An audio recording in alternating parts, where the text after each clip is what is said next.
Hello, my loves. Today we're going to look at some more Reddit stories, and if you've enjoyed a Reddit story, why don't you consider hitting the subscribe button? Maybe that's the notification bell too, and let's start with today's story. Story 1, Crazy Wife Story Time. My husband and I have a long-term family friend, John, who is basically the mayor everywhere we go. My children call him Uncle, and we've been this guy's ride-or-die bestie through his first wife, 3 girlfriends, 1 serious relationship, and his new wife. All that to say, given the length of our friendship, we know his family and his other friends.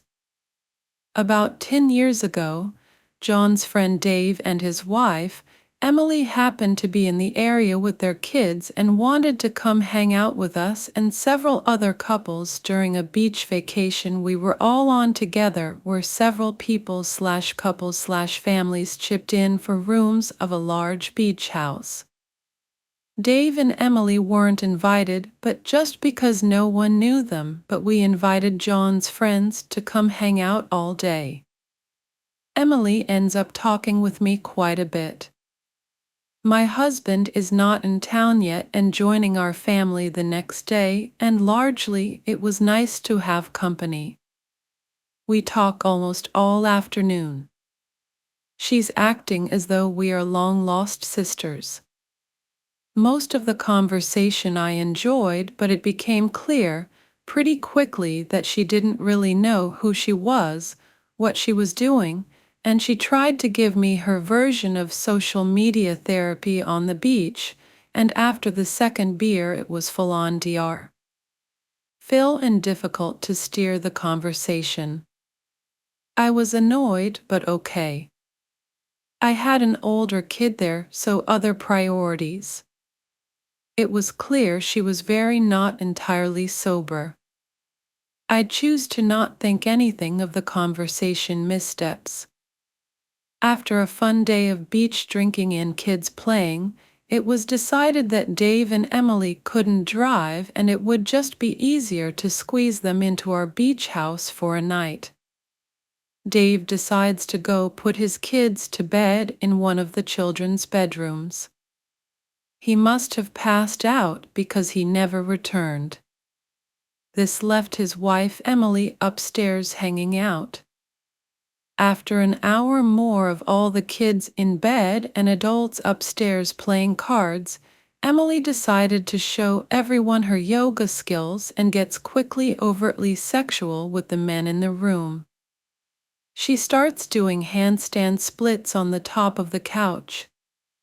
She's asking some of the guys in the room to help her do couple moves where it takes 2 to get her into the right position.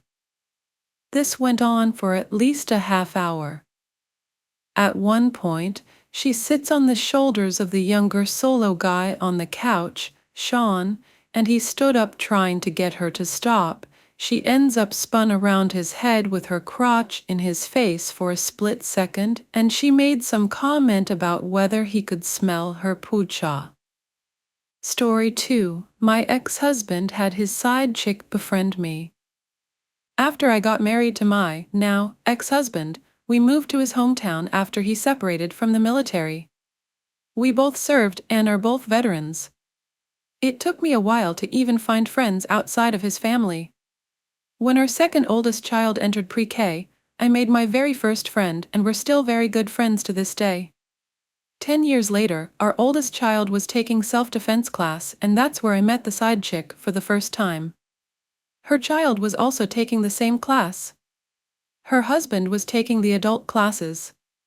I'm pretty much an introvert, so I tend to keep to myself, and I haven't made any other friends within those 10 years. We became friends real quick, and I was so excited that I told my ex-husband.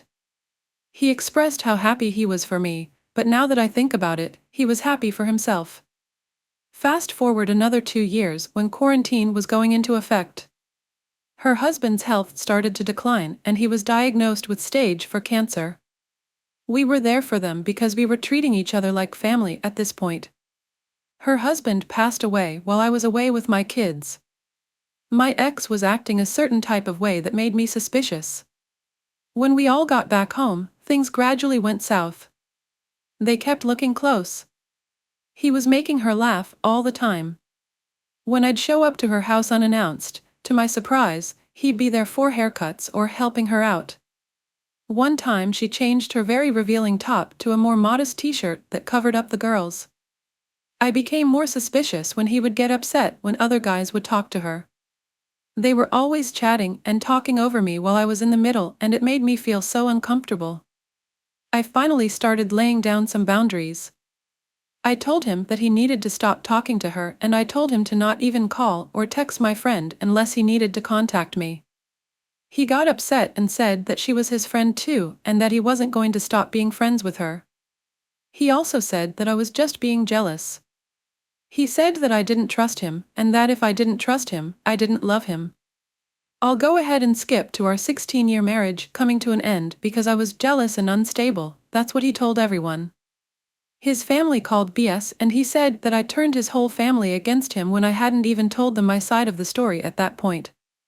Only a few of my closest family members on my side knew what was going on. His family, who did reach out to me though, know my side and are on my side. They all knew what kind of guy he was before he met me and were surprised that we were even married because they said that he was an AH. After him telling everyone that nothing was going on, after our divorce was finalized, it didn't take long for them to announce their relationship. Soon he would move into the home her late husband had bought her. What's even more twisted is he recently purchased that house so that he can be the primary owner. He had this chick befriend me so that our kids could be friends. Or maybe she befriended me to see what I was all about? I will never truly know, but I'm okay. I've had time to heal, and I just recently started dating again. My heart was ripped out, stomped on, I was stabbed in the back, and the rose-colored glasses were ripped off my face, but I couldn't be more grateful. I can't say that I am living my best life, but I am living a better life. I apologize for the confusion. When my ex told me that he wouldn't stop being her friend, that's when I first wondered if she was even my friend. I did ask her once if he was being inappropriate towards her or made her feel uncomfortable. She got super defensive and asked me, why does this always happen? Why does everyone think that she's trying to steal their man? I was confused and asked her what does she mean because I asked about him. She changed gears and said that he didn't make her uncomfortable and that he is a total gentleman and she saw him as a brother. I was told that she was never my friend by others and that a real friend wouldn't entertain someone else's husband like she had been. Many red flags were there, I was just too naive. Also, I know that this sounds unbelievable. I was in therapy because I couldn't make this stuff up. It seems that the pandemic was a catalyst for many with similar stories to mine. Thank you for your positive words, I sincerely appreciate it. To be clear, they didn't suddenly get close after her husband passed, their actions just became more noticeable. She used to call me up, and if my ex was next to me, he'd hijack my phone and have a whole conversation with her. They were texting each other without my knowledge before her husband passed. I only found out by chance. Story 3: The way I and my brother are treated is different. I am a 17-year-old girl, but my father doesn't treat me right. I don't know why, but if he owes my brother just $2, he will find a way to give him that money right away. But with me, he's been owing me for a year and has never decided to pay me back. It's like he's saying, "You're my daughter, so I'm not going to pay you back." Isn't my brother your son too? How does that make sense? Every time there's something to do, it's always me. He says girls are supposed to be learning to do household chores and stuff, and I do it. But when it comes to my brother, he's like, no, he's a boy, he cannot do it. That's really biased, in my opinion. He's choosing boys over girls. The way he treats my brother is way different than how he treats me. I am the eldest child in our family, and my brother is the second after me. My father doesn't like me, because if my brother says, "Dad, I need some money," he'd be like, I'll try to find a way to get you something." And then the next day, he comes up and brings him money, maybe the exact amount or even more. But when I ask for something, it's so difficult. One time, I have never touched even $50 from him. In order for me to get the money, I have to ask him every day, every single day, and he still does not want to give it to me. I have never touched $100 from my father in my life. If I get something, it has to be for school. But if it's for myself, I'll never get anything. Now I have graduated in 2024, and I still have got nothing from him. He didn't even go to my graduation. He didn't attend any of our graduations. Now that I've graduated, in order for me to get a job that I want, they told me I needed a bank account. But I'm still underage, so I was asking my father if he could help me get a bank account. He told me on my graduation day, but 2 weeks have passed, and I know he does not want to do it. He thought I would be like my mother. He thinks that I'm going to take all his nonsense like my mother did. Well, I'm not going to do that. He thinks that I'm gonna stay at home and just do women's chores and all those things. No, I'm going to be a big woman. I won't be like my mother, staying home and cooking for him all day while he treats her like trash. No, I'm not going to be like my mother. I'm going to be better. Story 4: My Big Sister. At age 30, I'm still early in my career and adulthood. I grew up in a middle-class suburban neighborhood outside of Boston, was blessed with wonderful parents, and never had to worry about where my next meal came from, if the heat would work in the winter, and even affording a college education. My family is by no means wealthy, but we were and remain comfortable. By accident, I learned a secret about my father's past. It was one he didn't even know. After moving across the country to the Denver area, I joined a group for fellow transplants. One woman in particular, Ashley, caught my eye, and not because I was attracted to her. She seemed very familiar to me, but I didn't know why. Putting that aside, I introduced myself to her. We got to talking, and it turned out Ashley grew up 2 towns over from where my father grew up outside of Manchester, New Hampshire. My grandparents still live in Manchester to this day. She told me that she was raised by a single mother, Nicole. I mentioned that my grandfather had owned a well-known restaurant in the town she grew up in, and it turns out her mother had waitressed there for about a year in the late 1980s. In fact, Ashley said her mother had met her father at my grandfather's place. She didn't know the identity of her father or if he was employed by the restaurant or a customer. The next time I saw my parents, I mentioned her to them. My father said that before he met my mother, he dated this Nicole for about 6 months. I saw Ashley again at another event and mentioned that my father remembered her mother. A few days later, I got a friend request from Ashley on Facebook, and she messaged me about meeting up for coffee. I said okay. The following Saturday, we met at a local coffee shop. Little did I know, this meeting would change my life. Ashley told me that she had never met her father and that her mother never told her who he was. Ashley had always questioned who her father was, but her mother wouldn't tell her. As strange as it sounds, her other relatives didn't know either. Ashley came right out and told me this after a phone conversation in which her mother finally told her the identity of her father. We knew she was my father's daughter because apparently, her mother listed him as the father on her birth certificate and, despite being a bit of a partier in those days, didn't date anyone else that year. Ashley and I hugged, and she cried a bit. Anyway, my father had met Ashley's mother, Nicole, at my grandfather's restaurant in 1987. They dated for about 6 months, but broke it off. My father wanted to settle down and start a family, while Nicole had been a bit of a party girl in those days. They went their separate ways. My father married my mother in 1991 and has a successful CPA firm. When Nicole learned she was pregnant with Ashley, she decided never to tell my father he had a daughter. Instead, she left Ashley to be raised by her older sister and brother-in-law in rural New Hampshire, and Nicole moved to Los Angeles to pursue a career in acting.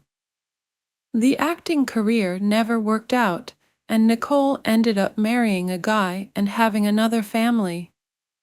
She rarely spoke with Ashley for about a decade, but then found religion and made amends.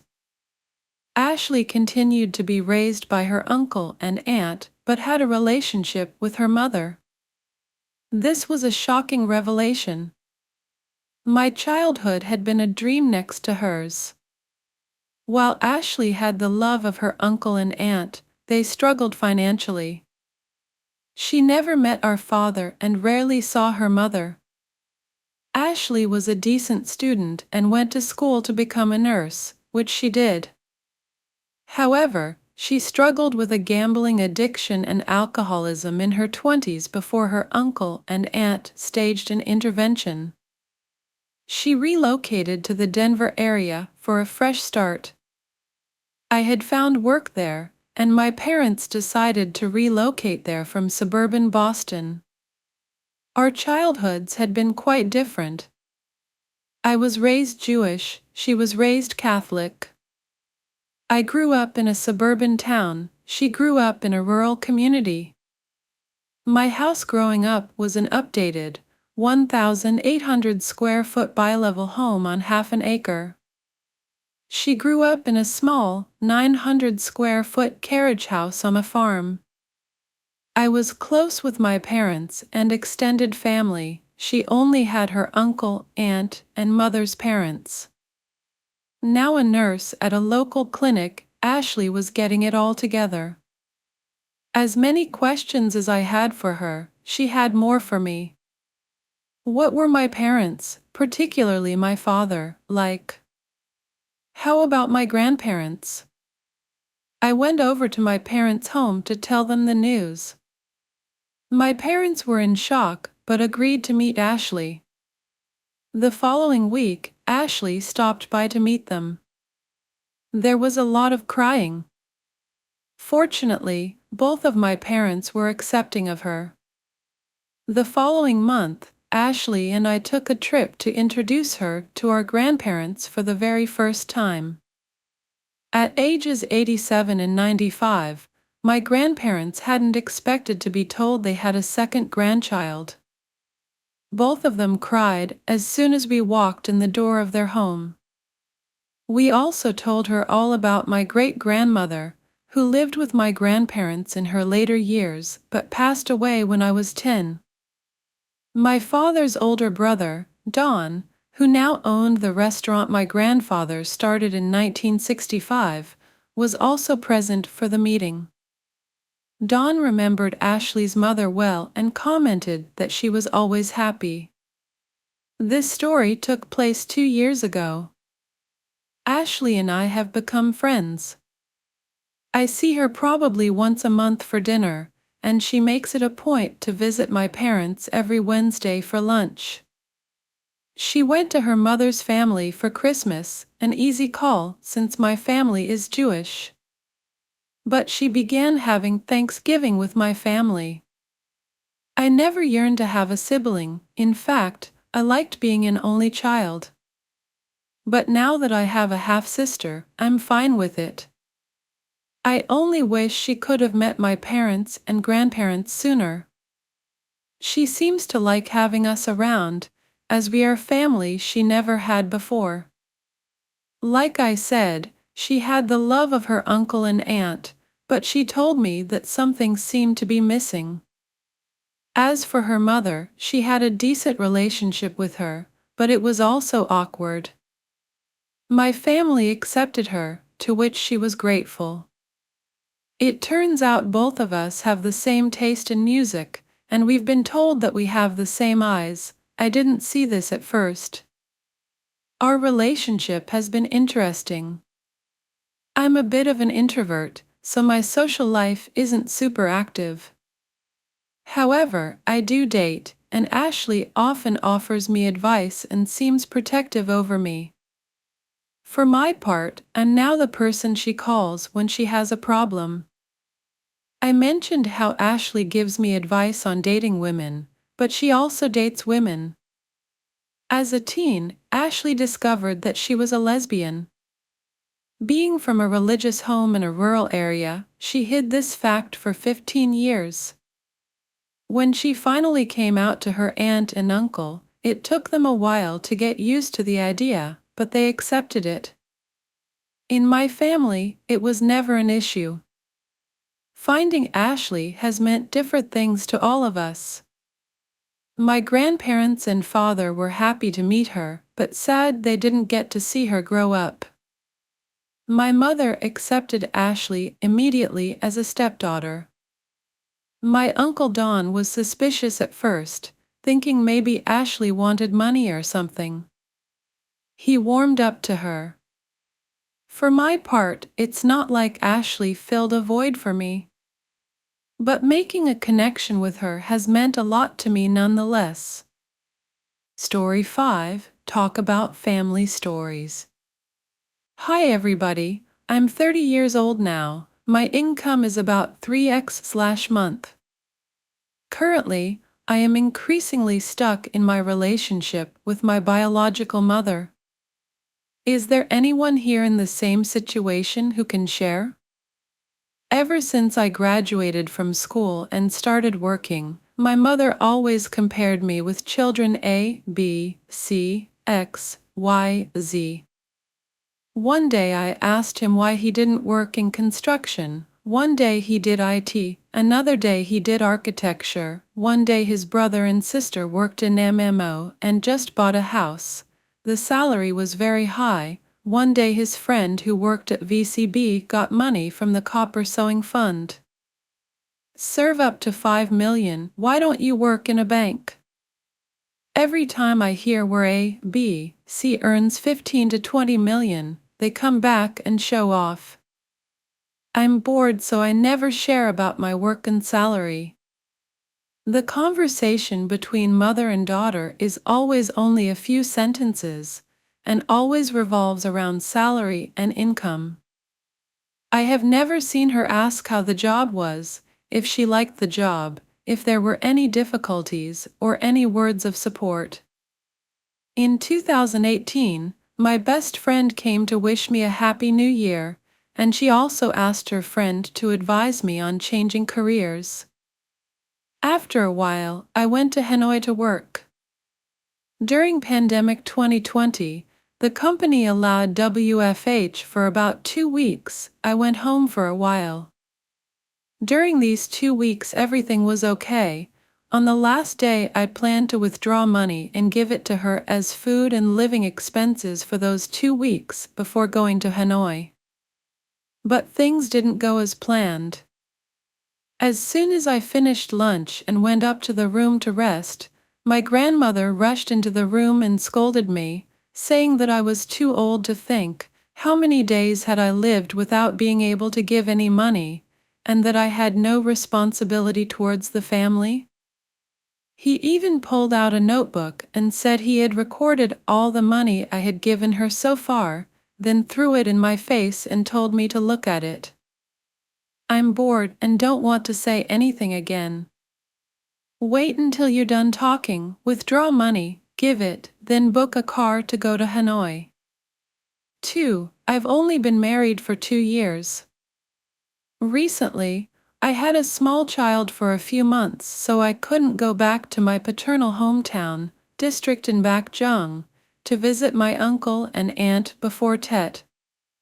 After Tet, I came home to play until the 4th, then booked a car to go to my wife's hometown, also Bakjang, but it's a city, not convenient to go through the countryside, before going to Hanoi. During Tet, cars are expensive and there are a lot of trips, so the couple booked a shared car. As soon as I got in the car and was about to leave, my grandmother knocked on the door and told me to go to my grandfather's hometown to celebrate the New Year. At that time, I didn't have time to do anything else, and the road was inconvenient, so I told her to go to this car to drop off a fixed passenger.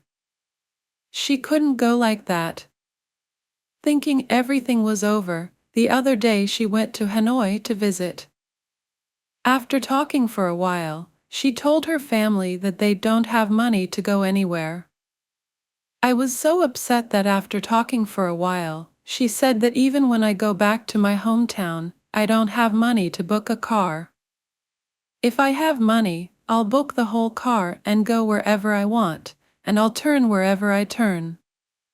Everyone knows that the bus only runs on fixed routes. Even if you book the bus, it won't wait for you because in that time it can run 1 to 2 more trips. Not to mention the price on Tet holidays will be 1.5 equals x.2 on weekdays. I was so shocked that I couldn't stand it, so when I argued, I brought up the story that A, B, and C had just been working for a few years and bought a house. It's so boring that I don't even bother to say it again. Houses in Hanoi are about 3 million VND/unit. If you work for 5 years and are able to buy a house on your own, that's also an excellent form of society. I know that you'll go somewhere else and then come back and say it again, but it's okay. I'm bored and don't want to argue anymore because it won't get me anywhere. Before getting married, my wife worked very hard. Due to the nature of her job, she worked 6 days a week, working from 8 a.m. to 9 p.m. continuously for 3 years, so before getting married, she quit her job to refresh for a few months. Then when I went back to work, I was still pregnant, so work was not the same as before. This is almost the end of 6 months of maternity leave, but because the baby was born prematurely, the two planned to let their wives take more time off and find a temporary job to work at home to take care of the baby, partly because they don't want her to come down and take care of them. It's less work, but it's extremely difficult. Headache. She knew that, so she constantly pressured her to go work for the company. In her eyes, her wife stayed home all day off and was a freeloader, refusing to go to work. To explain, the reason was that in the neighborhood, yes, in the neighborhood, there was a child A who had been on maternity leave for 2 months and left her child at home with her grandparents to look after her so she could go to work. I'm sure this case is only a minority, and for many reasons, not many mothers would feel secure in doing so. She also gave herself the example that in the past, she gave away her baby at 3 months, but today, there are no kindergartens that accept 3-month-old babies. She also talked to her wife in private many times, at the peak of which she told her that if she didn't go to work, you'd starve to death, while our family was fully able to pay for living expenses.